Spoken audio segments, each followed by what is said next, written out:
Hi, fourth graders. Mrs. Somick here as we continue on, as we start to really close out our unit on nonfiction reading. So, for this week during our nonfiction unit, we are going to focus on comparing and contrasting within our text structure for today. Tomorrow, we're going to kind of investigate those unfamiliar words, and we're going to look at those word parts to really help us try to make some meaning, attach meaning there to maybe some words that we may not know what they mean. On Thursday, we're going to take a look at our author's message. Now, the message the author's trying to get across to us as readers, friends, is their point of view. What is their point of view they're writing from? And we're going to be looking for reasons that support their point of view.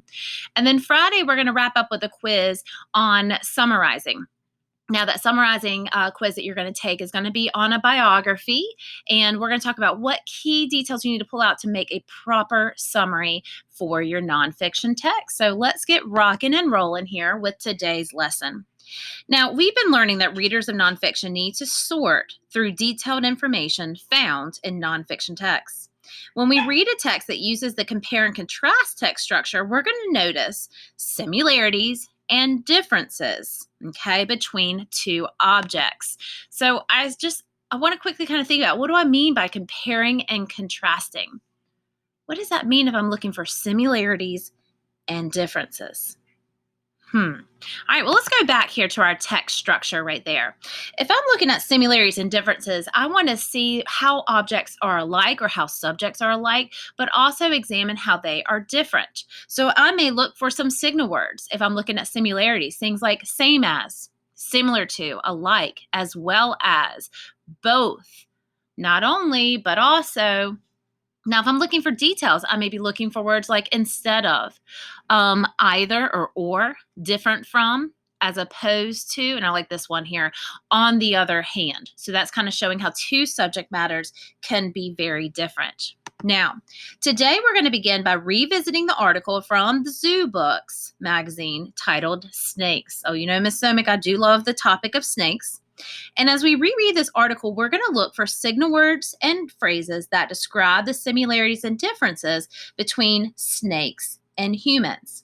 Now, I know when you're thinking, how in the world are we as humans similar to snakes? Well, we're going to look for that, okay? I want you to listen carefully for those key signal words. And then we're going to add the similarities and differences that we discover here together on our Venn diagram. A Venn diagram is a fantastic graphic organizer we can use to show how snakes are different, how humans are different, but also examine the similarities that will be linked up in the middle. Okay. All right. So listen carefully to those signal words to help us hear that. Here we go. Now, snakes form one of the world's most successful groups of animals. They live on every continent but Antarctica and number approximately 3,000 different kinds or species. Most of these live on or under the ground, but some live in trees, and some spend all or part of their lives in the water. Secretive by nature, snakes stay away from people as much as they can. Most snakes are brightly colored and come in a variety of patterns that often help them blend into their surroundings.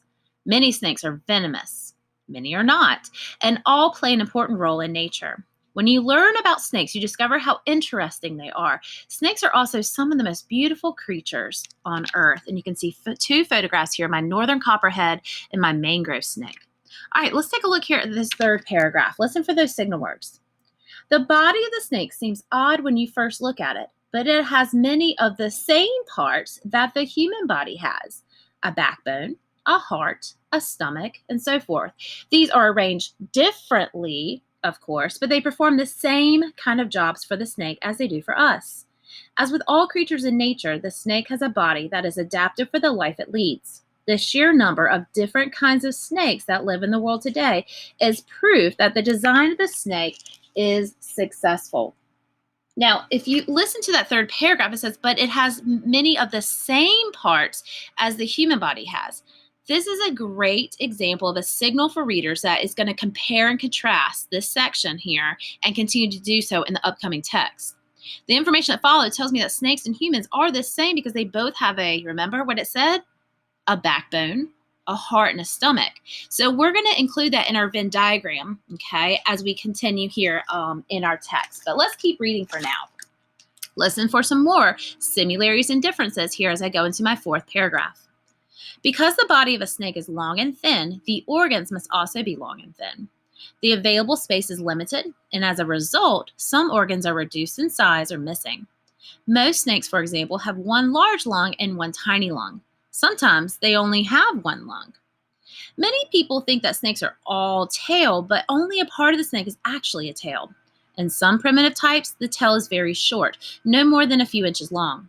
Even the longest snakes rarely have a tail that is more than 1/3 of the total body length.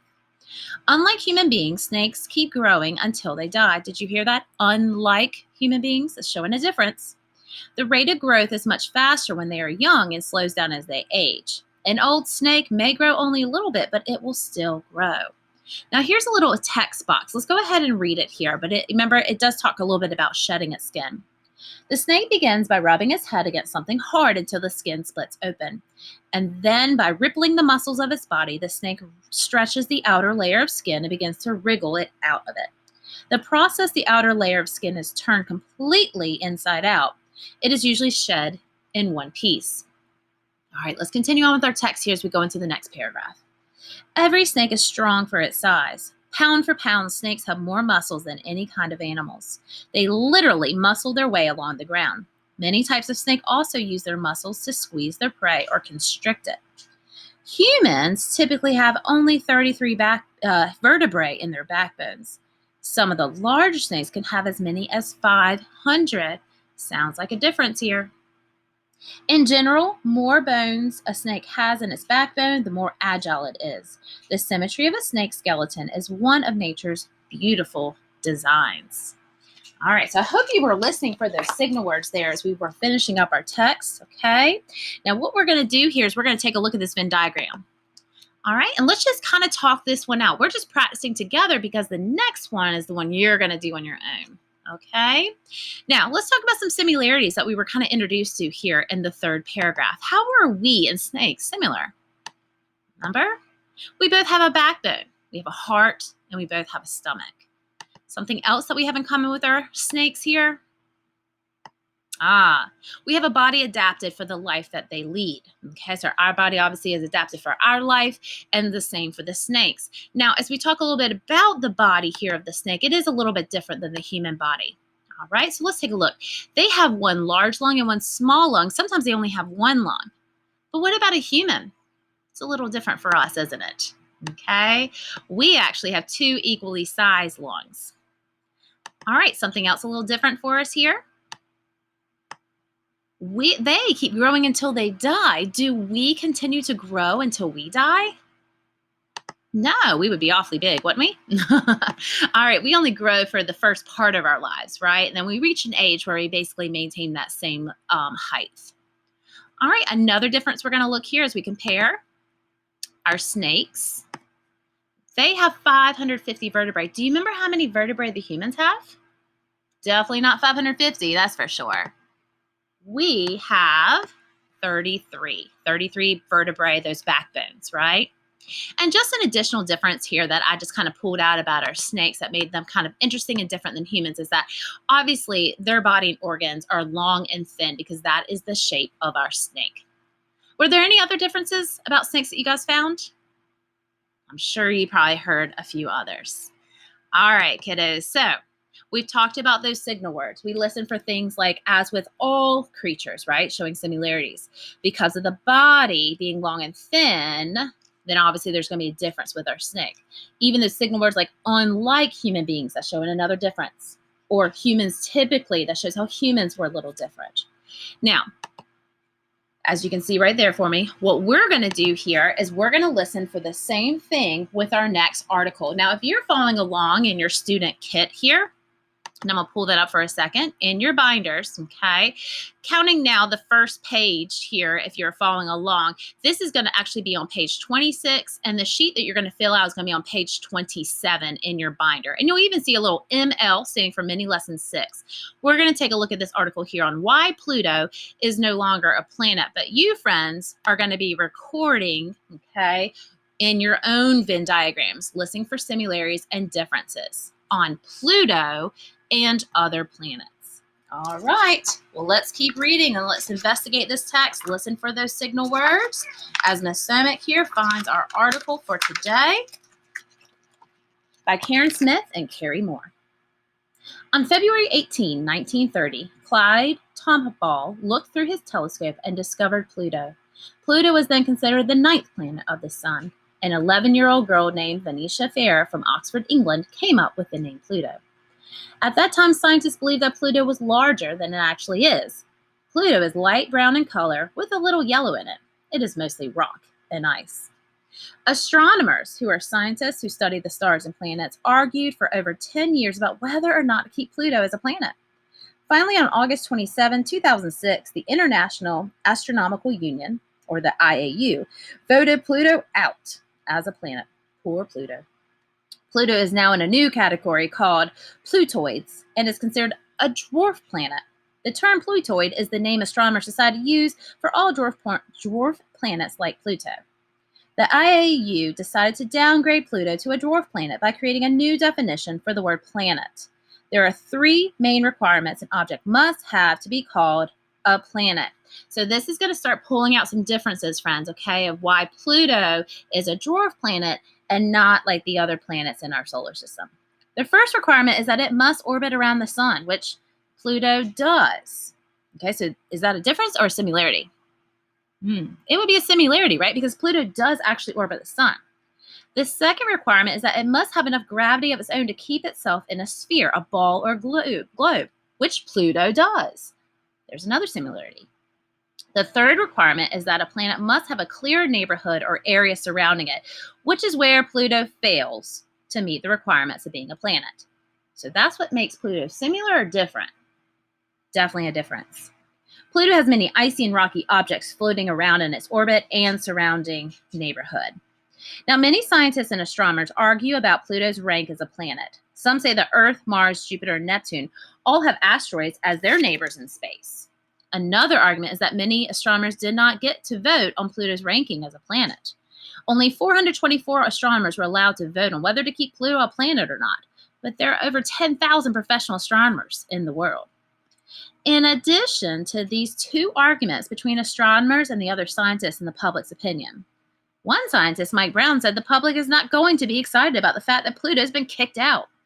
He also added that even though classroom textbooks and charts will have to be revised and changed, this does not matter to the astronomers because they did what they felt they needed to do.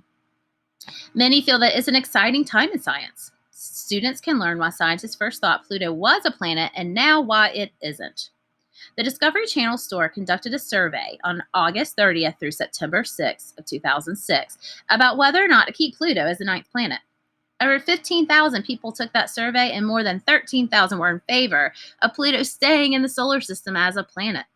Less than 2,000 people voted to give Pluto the boot. The survey conducted by the Discovery Channel store will not change Pluto's rank or status in the solar system, but it does show that kids and adults have a very strong opinion about Pluto. So what do you think?